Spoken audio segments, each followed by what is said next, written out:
Bon, C'est le premier podcast. exactement. Premier épisode, filmé en one shot. On sait pas trop de quoi on va parler, même si le thème quand même est assez... Le but c'est d'avoir une thématique et approfondir plusieurs sujets dans cette thématique-là. Mais là c'est pas trop on va. Mais on y va. Voilà, l'idée c'est de se retrouver potentiellement tous les dimanches ou un rendez-vous par semaine où on discute ensemble de l'entrepreneuriat quand même, parce que c'est un sujet qui nous intéresse toutes les deux. Peut-être qu'on se présente. Ouais, commençons par nous présenter. Voilà.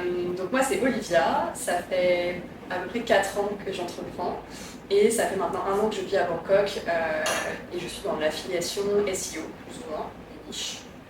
Et du coup, toi? Et bah moi ça fait 4 ans aussi que j'entreprends. Ouais. Depuis Et 2021. tu vois, on apprend à se Oui, découvrir. t'as commencé en développement. Ouais, j'ai ouvert mon statut officiellement en 2021. Pareil, octobre. Ok, donc voilà.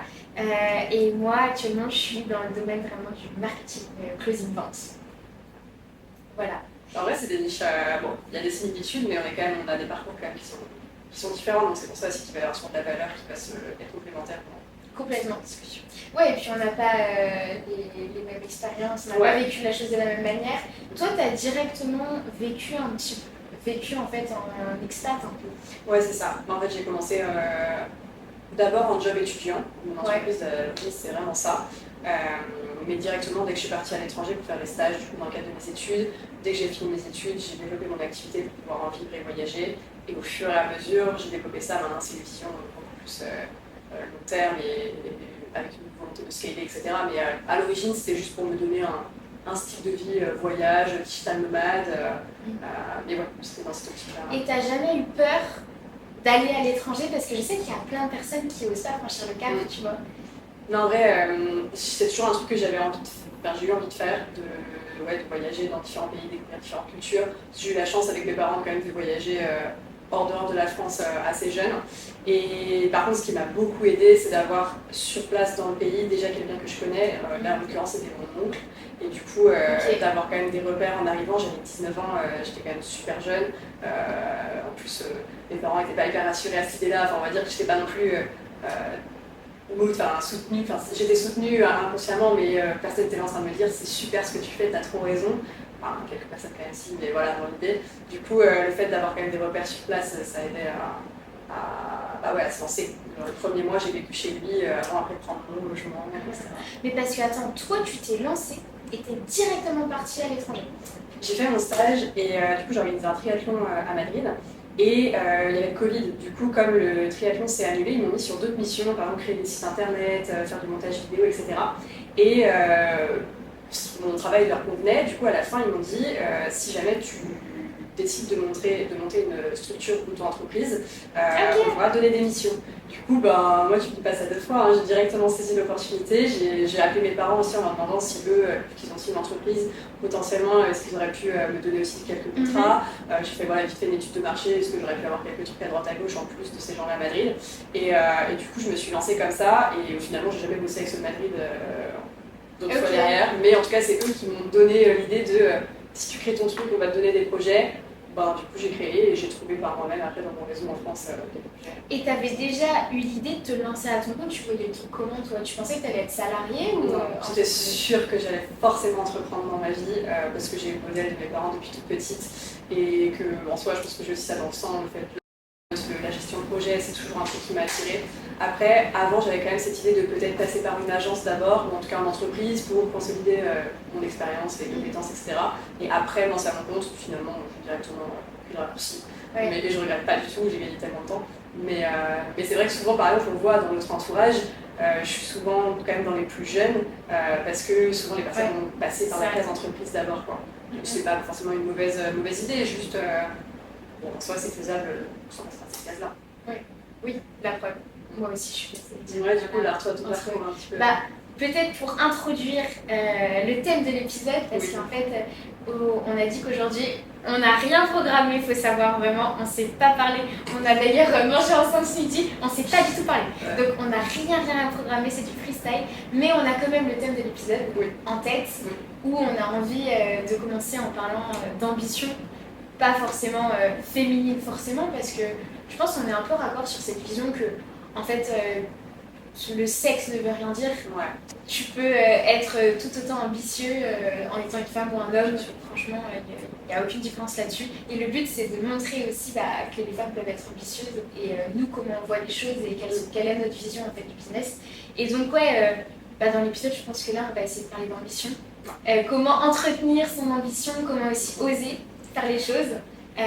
Comme là, hein, c'est un exemple parce qu'on est en train de faire l'épisode. Franchement, on ne sait pas du tout comment ça va se passer, ce qu'on veut faire concrètement, comment ça va se développer après, etc. Mais c'est grâce à toi en plus, franchement, qu'on le fait là. C'est toutes les deux. Il faut qu'on raconte un peu de comment on est venu à ça aujourd'hui. Comme ça introduit aussi les Ah ouais, ça serait une bonne introduction. Bon, je sais pas comment et comme ça, vous comprenez aussi qu'est-ce qu'on fout là et qu'est-ce qu'on va quand même un petit peu faire, quoi. Carrément. En fait, c'est parti d'hier midi. On a été faire un brunch et du coup, on était en train de discuter. Donc, Lisa, qui a déjà une chaîne YouTube. Bon, d'ailleurs, j'adore faire ça, on va la mettre en description. Ça va faire ma vie, je dis ça. Non, mais du coup, ces dernières semaines, ou en tout cas une à 2 semaines, tu as eu ce moment où tu savais plus trop comment créer du contenu, vers où tu peux tourner, etc. Oui. Et du coup, on a un peu creusé la question en se disant, ok, mais qu'est-ce qui bloque concrètement? Quelles croyances limitantes? Quelle peur? Creuser le truc. Et du coup, en analysant tout ça, on s'est dit que en fait, il y a souvent des choses qui nous bloquent à passer à l'action parce qu'on a un peu ce syndrome de l'imposteur, on se sent pas légitime, etc. Et moi, je t'ai dit, mais tu devrais faire des formats avec d'autres personnes pour, entre guillemets, vaincre ce syndrome de l'imposteur. En fait, t'embarques quelqu'un avec toi, t'es pas toute seule dans la vidéo. Et surtout quand c'est des sujets peut-être un peu plus techniques où voilà, on se sent vraiment pas légitime de les aborder, on se dit qu'on n'a pas encore assez d'expérience, etc. Au final, de le faire à deux, ça partage ce stress. Et du coup, voilà, je t'ai conseillé ça. Du coup, on a creusé, je t'ai dit, ok, je pourrais faire ça. Puis, je sais pas, après dans la discussion, on s'est dit, mais en fait, on pourrait clairement faire un modèle à toutes les deux. Parce que moi, pareil, ça fait un moment que je voulais commencer à créer du contenu, mais beaucoup de croyances limitantes aussi. C'est pour ça, en vrai, c'est mutuellement qu'on s'est entraîné là-dedans. Et puis, on a pensé à... Parce qu'à l'époque, j'avais le podcast Tu m'inspires qu'on va garder finalement. Bon, on ne sait pas encore, parce qu'on s'est dit, on va pas perdre trop de temps à réfléchir à un logo, à un nom, etc. Sinon, ça va juste nous retarder, on va rien faire. Donc, potentiellement, on est parti là sur l'idée qu'on garderait peut-être l'idée de Tu m'inspires, le nom de mon podcast de base que j'ai un peu mis à l'abandon. En fait, je regarde pas trop la cam parce que j'ai un bouton de chien, mais bon, vous allez le voir dans l'épisode de toute façon, donc voilà. Et il faut quand même que je vous regarde. Mais ouais, en tout cas, on est parti du principe que pourquoi pas reprendre le nom de mon ancien podcast où j'interviewais des entrepreneurs, parce que finalement, en fait, c'est toujours dans ce domaine. En fait, la question que tu avais avant dans ton dernier podcast, c'était d'inspirer du coup d'autres personnes à pourquoi pas entreprendre ou avoir une ambition, etc.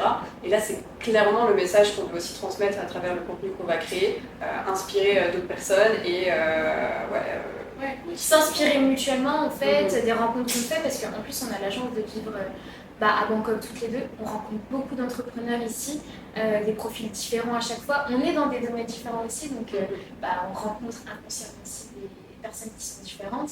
Et c'est hyper intéressant de partager ce qu'on apprend au quotidien. Et pourquoi pas le faire dans un épisode chaque semaine avec vous aussi pour parler de tout ça. Donc c'est un petit peu ça l'idée. Et pour revenir au concret, là on est lundi et on a fait le brunch vraiment hier midi. Et directement, quand on a eu l'idée, on a eu des petites croyances limitantes. Moi, j'ai dit, ah non, mais j'ai mon bouton de fièvre, on peut pas le faire maintenant. Et directement, Olivia, elle a bien réagi, elle a dit, mais en fait, si on fait pas directement, on va jamais le faire. On le fait, on se trouve pas de fausses excuses. On a loué une salle ici à Parc Origine, dans un condo. Tu peux louer la salle, tu peux nous prêter ton matériel, tu peux tout ça. Ah oui, parce qu'il y avait le matériel aussi. Ouais. Moi je disais, ah mais j'ai pas ma cam ici, c'est dommage. C'est surtout moi en fait qui cherchais des excuses. Mais en fait, moi c'est que ça fait tellement longtemps, je pense que je voulais franchir ce cap-là, que du coup je me suis dit, ok, là il y a l'opportunité, comme pour l'entreprise, faut la saisir, faut y aller. Mais sinon, bon, ça fait un an que j'y pense et que je me trouve aussi toujours des excuses. Et donc là c'est bien, on s'entraîne à deux, on franchit le cap, on franchit pas. Ouais, je sais pas. Et au building public avec vous aussi. Voilà, c'est ça. Là c'est le premier épisode. Et freestyle total, on n'a aucune stratégie, mais on sait très bien que dans 10-20 épisodes, ce sera un format totalement différent et ce sera beaucoup plus travaillé. Carrément. Celui-ci sera déjà dans les oubliettes, et donc c'est pour ça qu'on pense à... Exactement. Et puis ça va évoluer et vous allez pouvoir voir ensemble. Donc abonnez-vous directement parce que vous allez voir les évolutions et on va construire ça avec vous.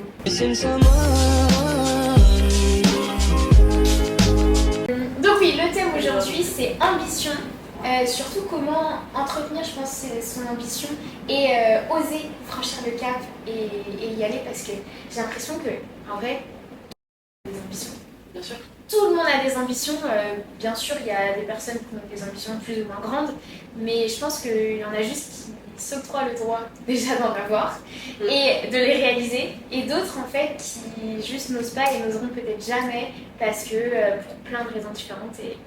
Et bref, je pense que Mais en fait, déjà, vraiment, on prend notre exemple d'hier, je suis sûre qu'il y en a, mais tout le monde est touché par le genre de conversation qu'on a eu de « Oh, ce serait trop cool de faire ça » ou ouais, j'aimerais trop aller dans cette direction-là, mais simplement, bah, bouton de fièvre, on n'a pas le matériel, on n'a pas le truc, bah, ça s'arrête là à la discussion. Et là, du coup, on rentre dans le fait de l'environnement et le réseau que tu as, enfin les personnes dont tu t'entoures, c'est là que ça fait toute la différence parce que tu te rends compte que ben, voilà, les gens vont soit tirer vers le haut ou alors tu vas être dans un environnement où de toute manière c'est la normalité de faire ce genre de choses, donc tout de suite tes ambitions vont monter. Il y a 4 mois, je regardais là, le condo où on est avec des yeux émerveillés en mode mais si un jour je peux vivre dans une tour comme ça, ce serait fou. Et en vrai maintenant, bon, je vis pas encore ici, mais dans l'idée, je viens quand même régulièrement et mon condo est aussi exceptionnel et je me dis purée, c'est des choses que j'aurais même pas pensé imaginer il y a 6 mois quoi. Et ça va tellement vite si juste tu te mets dans les bons endroits avec les bonnes personnes que pour moi déjà c'est vraiment la clé, ça fait 95% du taf. Et c'est pour ça, tu vois, que je te disais, est-ce que toi, tu as eu cette phase où tu as eu peur d'aller à l'étranger? Parce que moi, je sais que j'ai tardé à le faire et ça a complètement tout changé à mon expérience entrepreneuriale. C'est quoi ta première destination que tu as faite? Bali. Bali, et j'ai voulu vraiment en mode expat, un peu digital nomade. Et j'ai voulu le faire depuis vraiment super longtemps, mais j'ai beaucoup tardé à le faire, à passer les gaps d'y aller, tu vois. Et ça a vraiment changé. Pourquoi tu hésites à y aller? Et ben, je pense que c'est déjà rien que le fait de rester dans sa zone de confort, etc. Parce qu'au début, quand tu te lances, t'as pas forcément aussi beaucoup d'argent et tu crois, parce que ça, en fait, c'est faux. Tu crois que bah, finalement, tu peux pas encore t'octroyer le droit d'aller à l'étranger parce que c'est cher d'aller à l'étranger, etc. Mais en fait, tu vois, dans des destinations, quand moi je vois ce que je dépensais en France, mais en plus j'étais sur Paris au début de mon aventure, je vais pas revenir en détail dessus, mais sur Paris, le loyer, la vie sur Paris, etc., je dépensais autant que quand j'étais à Bali. T'estimes à partir de combien un salaire mensuel tu peux t'octroyer le droit de partir à l'étranger justement? Moi j'ai un chiffre en tête. En fait, je pense qu'il faut même pas se tirer. Ça dépend des destinations, mais par exemple Bali ou Bangkok. Enfin, alors déjà ça n'a rien à voir. Déjà Bali par exemple. Bali, tu dirais à partir de combien? En vrai, moi je dirais même allez-y, même si vous n'avez pas de thunes. Ah non, moi je suis pas d'accord. Regarde le nombre de personnes qui vont, justement, surtout à Bali, c'est la destination des gens qui sont au chômage ou qui se lancent tout juste, en fait, au bout de 2 mois, 2-3 mois, ils n'ont plus rien, ils rentrent en France. Je trouve quand même que c'est important de une base déjà un peu solide en France et pour moi gagner au moins 1 500 € par mois. Ou alors, franchement, si tu es vraiment déterminé à 1000, tu peux partir, mais c'est hyper important que tu puisses te dire ok, je me laisse minimum 3 mois pour me construire des repères, un bon réseau, des bonnes habitudes dans l'endroit et foncer entre guillemets toutes les opportunités que la ville a à t'offrir, parce que sinon tu vas tout cramer. C'est hyper tentant en plus quand tu arrives dans une nouvelle destination de profiter, visiter, sortir, etc. Tu crames tout ton budget, tu n'as plus rien, tu rentres, alors qu'au final si tu avais saisi toutes les opportunités et que tu avais fait les choses autrement, mais ça demande quand même un minimum de fonds. Et du coup si tu as déjà une discipline en France d'avoir déjà créé un semblant de business, après ça va tout exploser en partant. Mais moi souvent quand les gens ils viennent me demander comment j'aimerais trop faire comme toi, comment je peux commencer, etc. Bah, je leur dis souvent commencer en France. Je peux vous donner plein de tips en plus si tu as déjà un peu des réseaux de personnes à l'étranger, mais commencez par créer quelque chose en France et ensuite vous allez exploser à l'étranger. Mais pour moi il faut une date avant de partir. Ok, ouais, moi je suis vraiment déterminée. Ah ouais, c'est ça. Premier débat. C'est super. Parce qu'en fait ça dépend aussi à quel niveau tu es et ce que tu veux faire. Mais moi je suis pas d'accord dans le sens où en fait, pour avoir vécu trop longtemps en France ma vie entrepreneuriale, en fait, tu rentres dans un cercle vicieux un peu de ok, t'as ta petite vie ici, donc t'as la vision de te dire ah mon loyer coûte tant, j'ai mes potes, je vais voir mes potes, etc. Et t'es même moins focus. Alors après, franchement, on peut pas faire de généralité parce que ça dépend d'où tu vis et quel est ton entourage, et ça je te rejoins. hyper important. Mais en tout cas, moi, je sais de mon expérience qu'en France, j'ai vraiment galéré à trouver des gens qui entreprenaient. Ah oui, c'est sûr. Et en fait, du coup, je me renfermais sur moi-même. Et clairement, en fait, je passais juste mon temps chez moi en France. Et ça m'a tellement ralenti. Et je me dis, à ce moment-là, même quand j'ai débuté, même quand je gagnais pas beaucoup, bah, je pense que ça aurait tout changé. D'aller à l'étranger, même si tu fais juste, t'y vas, tu reviens et après t'y retournes, tu vois. Mais juste t'y vas, ça te débloque plein de trucs. Ça, et tu te mets pas de pression. Parce que aussi, si t'y vas la première fois, et moi c'est ce qui m'est arrivé à Bali, j'y étais et je me suis mis grave une pression. En mode ouais non mais Bali, ça va changer ma vie, il faut absolument que je donne tout. Et en fait quand tu te mets trop la pression, c'est pas forcément bon. Alors ça dépend, à jauger, mais voilà. Et du coup peut-être, si en tout cas t'es un profil qui n'est jamais parti à l'étranger, mais oui, peut-être juste y aller, prendre ce qu'il y a à apprendre, kiffer. Ça c'est sûr, pour nuancer, je suis totalement d'accord avec toi que par contre, si tu connais pas déjà du monde qui est dans le business ou qui est à l'étranger pour du coup te conseiller et t'apporter déjà un minimum cette vision-là, si t'as rien de base, tu pars vraiment de zéro, hyper important de te faire un séminaire tout seul de un mois ou 2 mois dans un endroit, tu vas te péter toutes tes croyances limitantes, ça va tout débloquer. Ensuite, tu rentres dans ton pays, en France ou quoi, tu prends du recul sur tout ce que tu as vécu, tu conscientises les choses, tu t'en tires des apprentissages et après, derrière, tu repars en exposant tout. Mais je suis d'accord qu'il y a besoin de ce moment où de toute façon, il faut que tes croyances limitantes se pèsent. Et c'est sûr que ça se fait pas tout de suite. Ouais, et partir en se disant, par contre, je vais m'expatrier alors que tu n'es jamais parti à l'étranger et que tu arrives pour la première fois dans un autre continent, dans un autre pays, en disant, bah, maintenant c'est bon, je suis expat. Je trouve que c'est dangereux si t'es pas déjà venu voir le pays ou si tu connais pas déjà du monde ou si t'as pas déjà des revenus qui te permettent de te dire, ok, enfin, tu sais, un minimum de sécurité pour se dire, ok, je peux me permettre de tout quitter et vraiment m'expatrier sans rien. Ouais, bien sûr. C'est dans ce sens-là où je dis, bah, il faut peut-être avoir un bagage financier, mais je suis totalement d'accord que hyper important de se faire un premier. Mais par contre, tu vois, je te rejoins sur ce que tu as dit qu'il faut au minimum rester 3 mois parce que là, j'ai vécu. En fait, en Thaïlande, moi de base, je voulais rester là 2 mois. Au final, j'ai extend et je me rends compte que ça fait comme à Bali. C'est que premier mois, tu t'acclimates au changement aussi d'horaire, etc. Surtout si tu vas en Asie. Deuxième mois, tu commences à avoir tes petites routines. Et c'est au bout du 3e mois que là, vraiment, tu peux te poser, exploser, te développer. Et je pense que ouais, quand tu veux vraiment level up dans ton business, il faut au moins se dire que tu vas rester 4 ou 6 mois de la stabilité. Si, en fait, il faut voir les objectifs si tu souhaites découvrir le monde et faire des expériences et rencontrer un maximum de personnes. Bon, bah bien sûr, voilà, il faut bouger, même si je trouve qu'il faut au moins 2 mois, parce que comme tu dis, le premier mois, tu vas t'acclimater au nouvel environnement. Le deuxième mois, tu commences à prendre tes marques, mais voilà, si tu veux vraiment performer dans ta vie en général, il te faut des routines. Pourtant, je suis la première à pas aimer ce genre de choses, de tout hyper structuré, etc. Mais il en faut un ouais, moi je suis tout. Ouais, je sais que la tienne est archi différente. Mais pourtant, je me force à en faire dans ma vie tous les jours. Enfin, finalement, j'ai quand même des routines. Je pense que quand tu me vois maintenant, il y a quand même des routines qui ressortent de ma vie de manière générale. J'ai quand même des process. Mais à l'origine, j'aime pas du tout le truc de je sais déjà ce qui va se passer demain. Non, moi, il faut de l'aventure, du peps, des choses qui vont changer. Mais dernière année, je me suis quand même bien rendu compte que si je voulais performer dans mon business, il me fallait un environnement stable, que ce soit un setup au niveau de l'environnement où je travaille, les personnes aussi, forcément, de mon réseau, avec qui je vais pouvoir construire des relations plus solides et plus en profondeur. Du coup, ça apporter peut-être plus de valeur que juste en superficialité. Enfin, à chaque fois, juste comme les speed dating, où tu rencontres des gens, est-ce qu'on peut s'apporter mutuellement, est-ce qu'il y a un intérêt, non, bon bah on switch. Là au moins je peux vraiment creuser les relations de manière plus stable et ouais, dans tout, sportive, l'alimentation, pas te poser la question de où est-ce que je vais manger ou quoi. Dès que tu as tes repères, tout va beaucoup plus vite et complètement. Et d'ailleurs, tu vois, pour revenir au thème du sujet de l'épisode sur l'ambition, j'ai l'impression qu'il faut avoir aussi ça pour s'octroyer le droit d'être ambitieux, je sais pas comment dire, pour pouvoir poser ses ambitions et bien les visualiser et les accomplir. Je dis ça parce que, tu sais, j'ai eu cette petite période-là, les dernières semaines, où j'étais un peu dans le flou, parce qu'il s'est passé beaucoup de choses, et en fait, j'ai décidé de rester là, alors que déjà, je voulais rentrer en France, que j'avais un appart en France, enfin bref. Et quand tu es dans ce flou dans ta vie perso, Donc comme moi je l'étais là, j'avais pas de routine ici parce que je pensais que j'allais partir, mais en fait je reste. Du coup ma routine en France aussi je l'ai quittée alors que j'avais une super routine, bref. Et ben j'arrivais plus à avoir clair aussi dans mes ambitions. Et là tu vois ce matin, du coup vu que je sais que je vais rester, j'ai tout repréparé mon setup, j'ai racheté des tableaux parce que bon comme on l'a rapidement évoqué, moi je suis une malade des tableaux, des trucs et tout.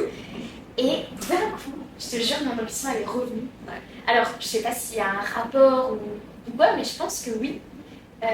Quand tu as une bonne routine, que tu te sens bien dans ton endroit, dans ton environnement, donc, avec une vision un peu moyen et long terme aussi, en fait, de te dire, je sais pas, la semaine prochaine, je sais pas où je vais être, je sais pas comment vont être les choses, tu peux pas te projeter et du coup te dire, bah, je vais créer ça, ou je vais entreprendre dans ça, ou je vais développer ce truc-là. Si tu sais pas, si t'as pas de vision, au moins c'est pour ça qu'il faut au moins 3 mois, quoi. Parce qu'en 3 mois, il peut se passer beaucoup de choses. Franchement, la première fois que je suis venue à Bangkok, je suis restée que 3 mois et ça a changé ma vie. Les rencontres que j'ai faites, les croyances limitantes qui se sont pétées, etc. Mais donc, un minimum, quoi, pour te dire, bon, bah, voilà, je me lance dans tes trucs. Ouais, et je pense que oui, pour déjà entretenir son ambition et potentiellement la réaliser, il faut faire attention à l'environnement dans lequel on est et l'environnement où tu vis et l'environnement si tu fréquentes. Parce que si tu es entouré de personnes qui n'ont potentiellement pas du tout les mêmes ambitions que toi et qui ont des profils un peu plus mentalité fermée, pessimiste, etc., inconsciemment, ils vont projeter sur toi des freins, en fait, des peurs, etc. Et toi, tu vas pas t'octroyer le droit juste d'être ambitieuse, de rêver et d'avoir des projets. Bah, il y a le step 1 où ça on en entend déjà souvent parler, que les gens vont dire oui, bon bah il y a les personnes qui vont être jalouses et en fait la jalousie ça vient du fait que les personnes aimeraient faire comme toi ce que tu es en train de faire, sauf qu'elles n'ont pas le courage ou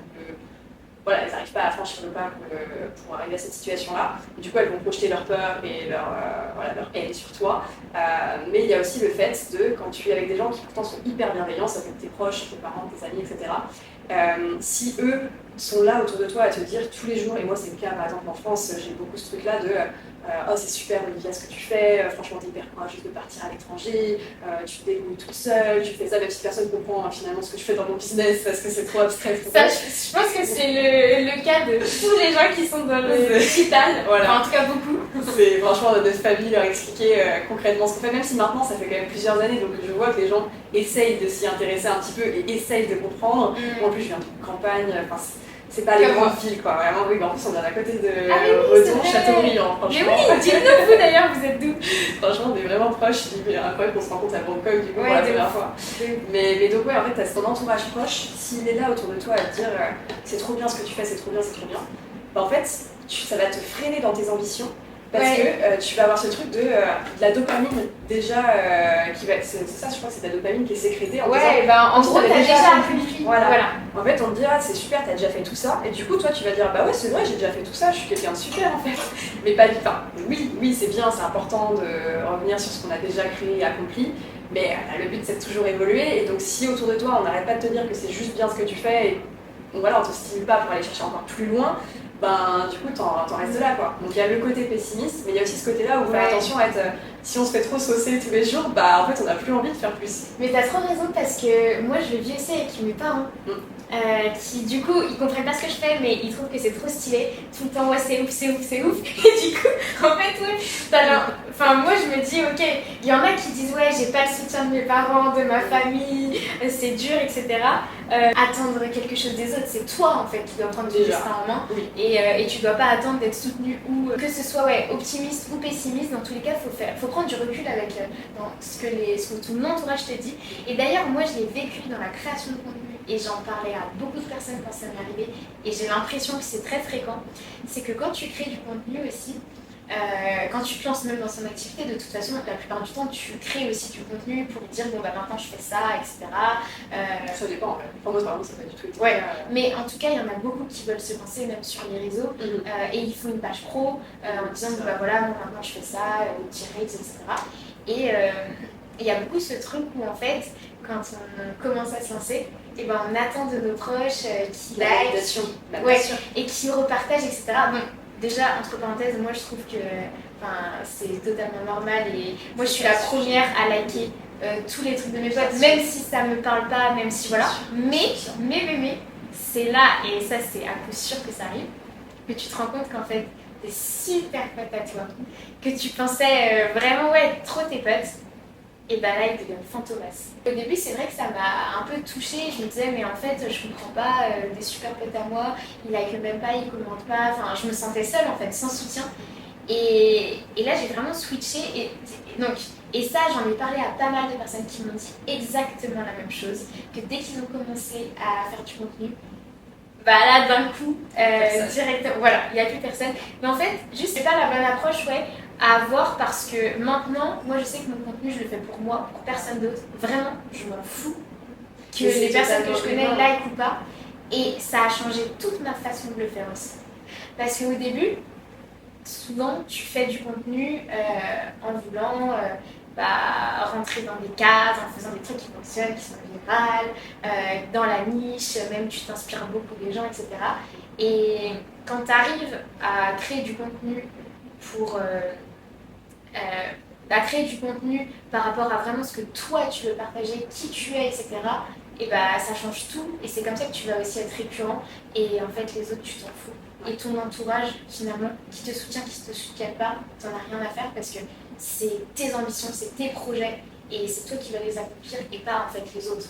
Qui te soutiennent ou qui te soutiennent pas, qui soient optimistes ou pessimistes comme on vient de le dire en fait, dans les deux côtés, c'est pas ça c'est le forcément goal mieux. ultime à atteindre, de dire que tu vois tu fais tout pour toi et que tu n'as plus besoin de la validation de personne, de l'approbation de personne et ça c'est top mais en soi même moi je vais pas me voiler la face, je pense qu'aujourd'hui en plus c'est tout début de création de contenu, même si là pourtant j'ai l'impression de me dire non je fais ça pour les bonnes raisons, je fais ça parce que justement je veux transmettre ce que j'ai pu apprendre pendant plusieurs années, inspiré peut-être par un parcours ou quoi que ce soit.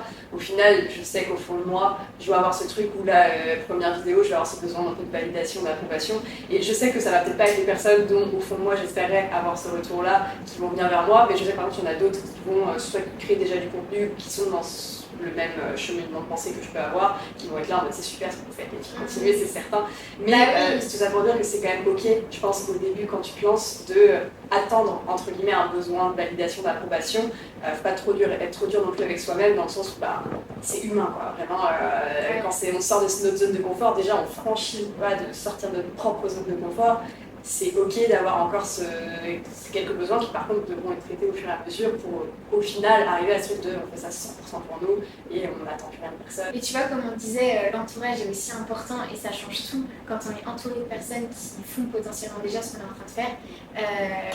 Comme Malik, ouais, la dernière fois voilà, je voulais comme ça on fait des petites rêves et tout qui nous écoutent, mais qui m'a fait un retour sur les vidéos et tout. Franchement ça m'a fait trop plaisir et après j'ai eu devant tout le monde. C'est qu'on était du coup assis autour d'une table, on était je sais pas une quinzaine et vous étiez à l'opposé l'un de l'autre et d'un coup il a pris la parole pour dire franchement Lisa c'est trop top tes vidéos, faut que tu continues comme ça, etc. Et du coup déjà de recevoir le compliment ça fait plaisir, ça soutient et en plus de ça il y a plein de gens qui entendent donc forcément je pense que les gens aussi ont été voir et ça donne aussi cette dynamique hyper positive et bienveillante dans le groupe et dans notre entourage de se complimenter les uns les autres sur ce qu'on peut faire et se soutenir quoi, parce que c'est sûr que c'est pas forcément les gens qu'on attend qui le font eux, donc d'avoir des gens comme ça extérieurs inattendus, ça fait toujours trop plaisir.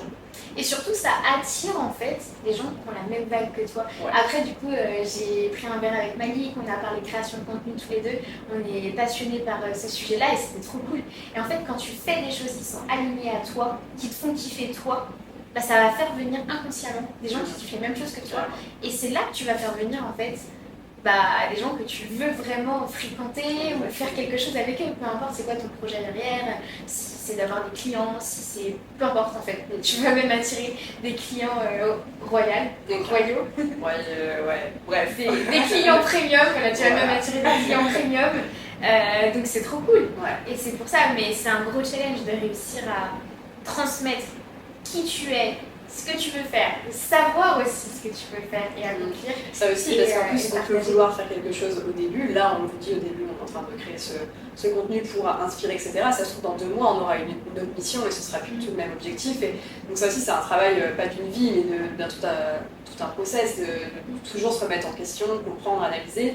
Mais pour autant, pas attendre pour passer à l'action parce qu'au final... Et c'est ça qu'on veut montrer là dans l'épisode, c'est montrer que en fait il faut y aller, il faut faire et c'est en faisant qu'on construit des choses et qu'on a aussi une clarté d'action. Parce que la plupart du temps, surtout dans l'entrepreneuriat, on est tout le temps perdu dans le flou. Ok, des fois ça fonctionne bien, c'est trop cool, on est motivé. Et puis après, il se passe un truc et on remet tout en question. D'ailleurs, ce qui est très fréquent, c'est de changer de niche. De commencer à faire quelque chose. Et même moi, ça m'arrive encore d'avoir des projets en tête, je veux faire ça. Et puis en fait, après, j'ai envie de divaguer, faire un autre truc, un autre truc, un autre truc. Bah, surtout quand t'es focus. Ouais, alors quand t'es dans un bon environnement, du coup, il y a plein de personnes qui font plein de choses différentes, t'es vite attiré par le fait de vouloir switcher sur un autre business model ou un autre truc parce que c'est le syndrome de l'objet brillant, quoi. Ça a toujours l'air mieux ailleurs, mais au final, si tu te focuses, je crois que c'est Malik en plus qui avait dit ça dans une vidéo. Si tu fais 3 ans, on fait une vidéo avec lui. Si on fait 3 ans la même chose, forcément au final ça va finir par marcher. C'est beaucoup mieux dit quand mais dans l'idée c'est ça, si tu focuses juste 3 ans, tout marche. Et même, je dirais moins. Et même moins, si t'es vraiment, vraiment, tout dépend des objectifs, tu vois, mais j'imagine que si t'as vraiment des ambitions hyper hautes, fais-le 3 ans, t'y arriveras. Et oui, même moins, mais si tu hésites en ce moment à switcher d'activité ou quoi que ce soit, il faut juste poser les questions de est-ce que tu les fais pour les bonnes raisons. Est-ce que c'est parce que, par exemple, moi j'ai eu ça l'année dernière, de base je faisais du social media management et j'ai switché pour faire maintenant du SEO, affiliation SEO. Et j'ai fait ça pour les raisons de scalabilité. Je voulais scaler et c'était pas en étant prestataire de service que j'allais y arriver. Donc, c'était totalement ok de switcher parce que j'avais cette vision pour mes objectifs à atteindre. Par contre, quand c'est juste ce business model a l'air mieux, ou ça a l'air de mieux fonctionner en ce moment, ou telle personne m'a dit que ce que je faisais c'était nul, fallait mieux que je fasse ça, apprendre avec des pincettes parce que tout le monde a son cadre de référence et peut-être qu'une personne va dire que c'est pas bien parce qu'elle fait de la crypto en ce moment et en ce moment c'est pas trop le sujet du coup, mais il y a 4 mois elle faisait de la crypto et elle était en mode mais pourquoi tu fais pas ça, c'est trop bien. Oui, mais reste focus toi dans ton truc, si t'es convaincu de ce que tu fais, souviens-toi pourquoi t'as commencé et si tu t'es fixé au début, je fais ça, regarde là c'est ce qu'on s'est dit pour le podcast, la vidéo, on s'est dit on fait ça déjà 1 mois, on le fait quoi qu'il arrive et ensuite on verra si on adapte la stratégie, si ça nous plaît, si on veut continuer, si machin, mais au moins donnez-vous une période. Donc oui, pour revenir sur c'est important aussi d'avoir des ambitions pro perso, avoir une balance quoi. C'est pas, faut pas vivre, même si on vit pour notre business, c'est hyper important d'avoir cet équilibre. Et j'ai eu ce truc là en début d'année de me dire bon, ça fait là 1 an que je suis focus que sur mes objectifs professionnels. Il est temps peut-être de contrebalancer un petit peu. Et du coup, oui, il y a eu le truc de l'Irox, du coup, un pote à moi qui était inscrit déjà à la compétition, quand on a parlé à un dîner. Et c'est Antoine qui était déjà inscrit. Et du coup, oui, Antoine en parlait en disant faudrait que. Enfin, vous voulez pas aller vous inscrire, les gars, ça va être trop cool, etc. Puis il en avait déjà parlé avant, mais je sais pas, j'avais pas pris au truc, j'avais pas trop saisi en fait, à quoi ça correspondait, je savais même pas si c'était un Irox avant ça. Et du coup, bon, je sais pas, il parle de sport, je m'étais fait la réflexion le matin même qu'il fallait peut-être que j'ai des objectifs aussi un peu perso. Et du coup, il creuse, il explique la compétition, ça me chauffe trop. Parce que l'année dernière, j'ai déjà eu un défi un peu sportif, le mont Agung à Bali, pour ceux qui connaissent. Je n'étais pas du tout préparée, je faisais plus de sport à ce moment-là, enfin, ça a vraiment été un événement mais oufissime, ça m'a transcendé de faire ce genre de choses et j'ai vraiment repoussé mes limites comme jamais je l'avais fait jusqu'à présent. Mais du coup, c'était sur 10 heures de randonnée quoi. Là maintenant, j'avais envie d'avoir un truc un peu plus sur long terme et je me suis dit ok, un truc sportif en plus ça a tellement d'impact sur ta vie tous les jours en alimentation, en sommeil, en tout ça. Et en plus le faire à plusieurs, ouais, dans tout en vrai ça peut que t'apporter. Et du coup, on s'est chauffé avec PA à le faire en duo. Parce que par contre c'était un peu ambitieux de se dire de le faire solo alors que c'était à 4 mois de la compétition et que bon, je faisais du sport mais pas non plus, j'allais juste à la salle 3 fois par semaine, classique quoi. Et là maintenant c'est un tout autre rythme, mais c'est fou, j'apprécie trop le process de s'entraîner du coup toutes les semaines à plusieurs, de tout l'impact que ça a eu dans ma vie de tous les jours. Forcément aussi oui, dans le business ça m'aide parce que c'est tout le mindset qui est affecté, enfin qui est impacté plutôt. Et non, franchement, c'est trop cool d'avoir aussi ce truc perso. Et je sais qu'à la fin, quand l'Irox va être fait, justement, par contre, j'ai déjà pensé au truc va falloir que je trouve un truc encore plus gros parce que le pic de dopamine va être tellement oufissime quand il va être accompli que derrière, il va falloir un autre truc parce que je pense que sinon, je vais avoir un gros moment de down après l'avoir fait. mais surtout il faut profiter du chemin. Ouais, mais c'est ça. Et je pense, enfin, franchement, en tout cas, moi j'apprécie trop le chemin actuel. Genre, je l'ai aussi fait vraiment pour ça. Je l'ai dit dès le début que, certes, il y a la compétition, mais c'est surtout pour là, les 4 mois du coup de préparation. C'est quand tu progresses que tu vois, on en parlait, tu disais maintenant je cours beaucoup plus vite qu'avant. En fait, c'est ces petits moments où tu prends de la confiance en toi, tu te dis vas-y, je suis partie de là et maintenant je suis là. Et d'ailleurs, moi je le dis souvent parce que souvent on se donne l'excuse de oui, mais elle a réussi parce que c'était une famille qui avait déjà de l'argent, qui avait ça, qui avait ça. Et en fait, moi je me dis toujours, ce qui est le plus beau, c'est vraiment le chemin. Et en fait, c'est encore plus stylé quand tu pars de tout en bas, où t'as rien. Parce que toutes les étapes que tu vas faire quand tu vas arriver là, potentiellement, même si la même personne elle est arrivée aussi là, bah toi tu vas avoir acquis tellement plus de confiance en toi, de fierté personnelle dans ta relation avec toi-même que c'est plus beau en fait. Et d'ailleurs, je t'en parlais hier au brunch, une vidéo trop stylée que j'ai vue il n'y a pas longtemps de Guillaume Maubèche que j'ai vraiment adoré. Il a sorti une vidéo il y a 2 jours je crois, où en fait lui il prépare un Ironman je crois. Donc là d'ailleurs si tu cherches une compète encore plus difficile, bah tu peux tester l'Ironman, mais là c'est vraiment un autre gap.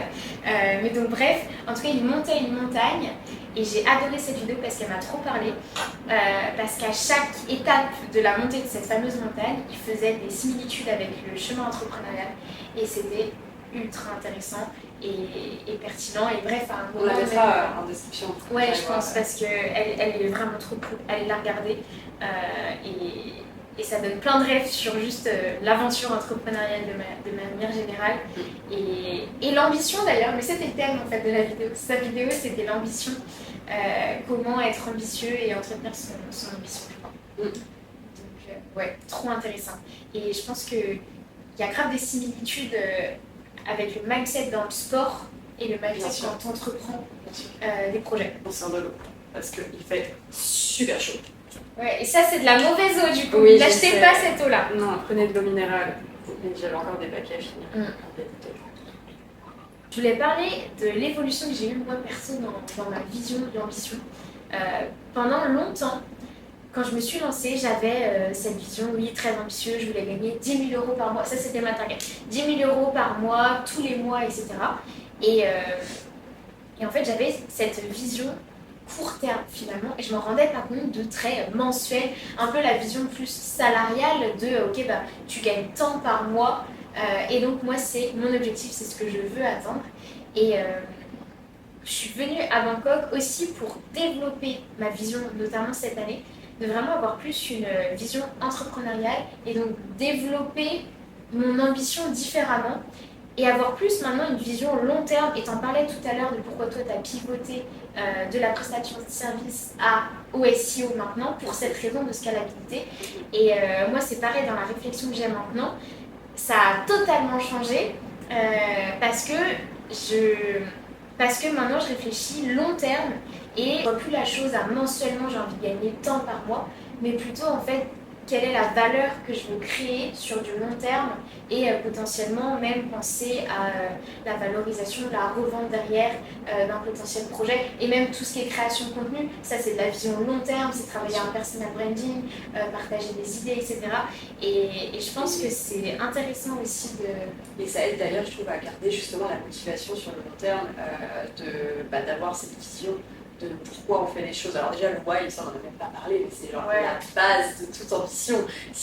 Et là on parle pas d'un why de gagner justement 10 000 € par mois ou le truc classique qu'on peut voir un peu partout. Là c'est vraiment les why personnels qu'on a nous au plus profond de notre cœur, pourquoi on a décidé d'entreprendre, pourquoi on fait tout ce qu'on fait aujourd'hui dans notre vie. Et je pense qu'entrepreneur ou même salarié, on doit tous avoir un why de pourquoi on est sur Terre, pourquoi on vit en fait finalement. Qu'est-ce qu'on a envie de construire. Voilà, c'est pour ça que les gens aussi construire la maison, créer leur famille, etc. C'est parce qu'on a tous besoin de construire des choses. Ça oui, et je trouve que justement ça c'est un peu le why que la société te donne et que du coup les gens ne vont pas chercher plus loin ce qui leur correspond vraiment au plus profond d'eux. Ils s'arrêtent à ce que le schéma classique traditionnel qu'on peut avoir, surtout en France. Mais donc bon, déjà voilà, trouver son why, ça c'est la première chose à faire. Tu commences par ça en introduction. Pour avoir de l'ambition, et c'est ok si vous ne le trouvez pas tout de suite non plus, parce qu'en vrai ça prend des mois, voire des années, et même ça peut... pas. Moi, en vrai, ça ne changera pas. Mais c'est ok que ça prenne du temps à trouver. Prenez le temps de vraiment l'identifier. Par contre, une fois que vous l'avez, en fait, il n'y a plus besoin le matin de se dire oh, faut que j'aille travailler ou oh, faut que j'aille faire ça.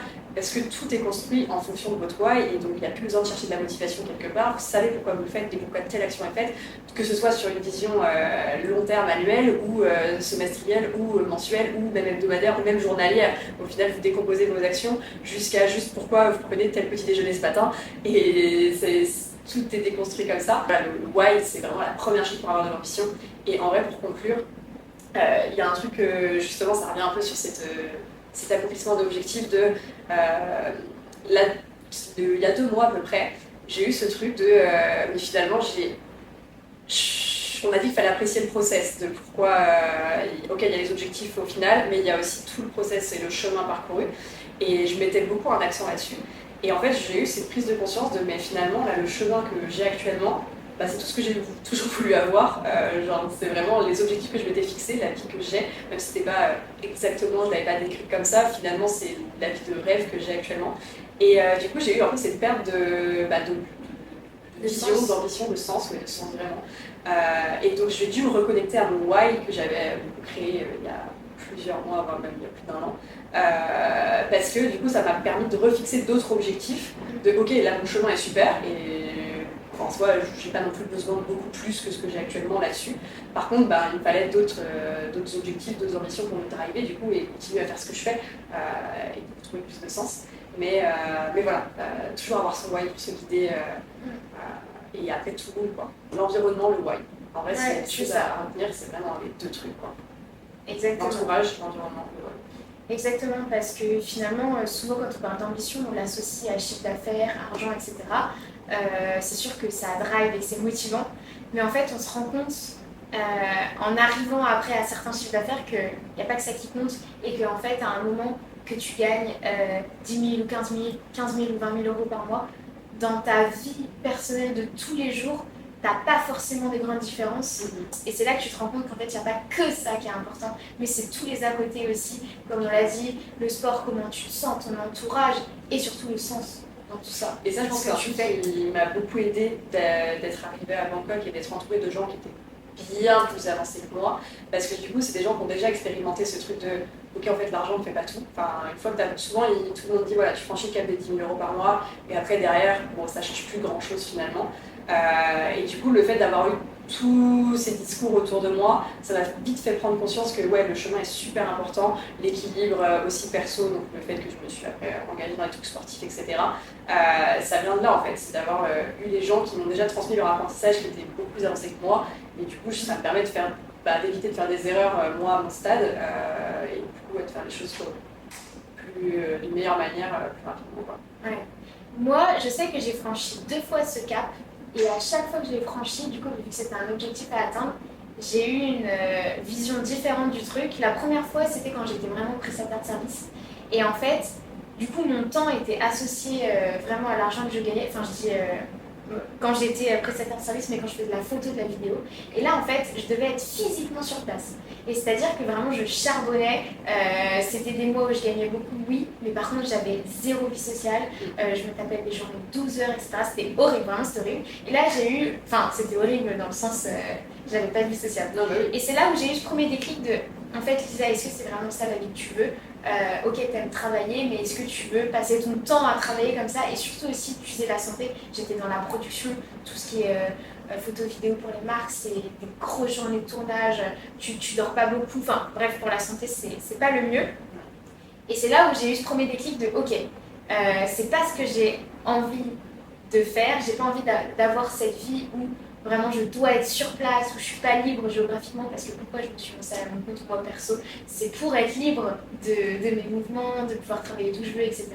Et donc là, ça m'a mis ce premier déclic de ok, oui, faire de l'argent, mais pas n'importe comment, et en alliant aussi le style de vie que j'ai envie d'avoir.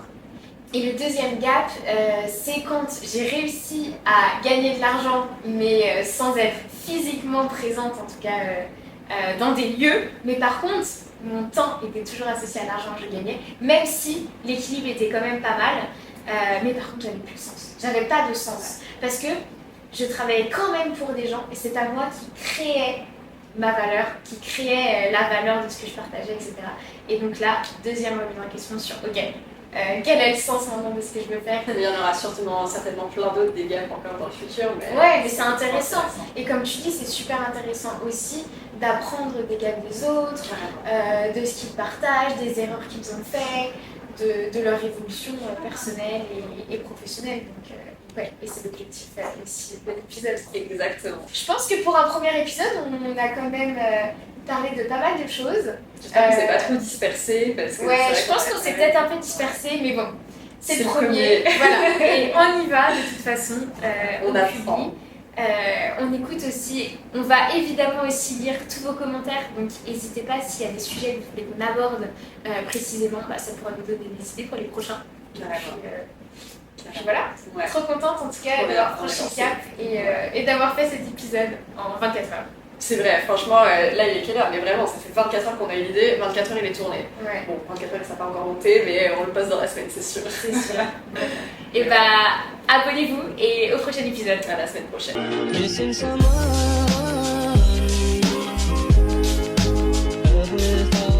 Et attends, j'ai bien un rec.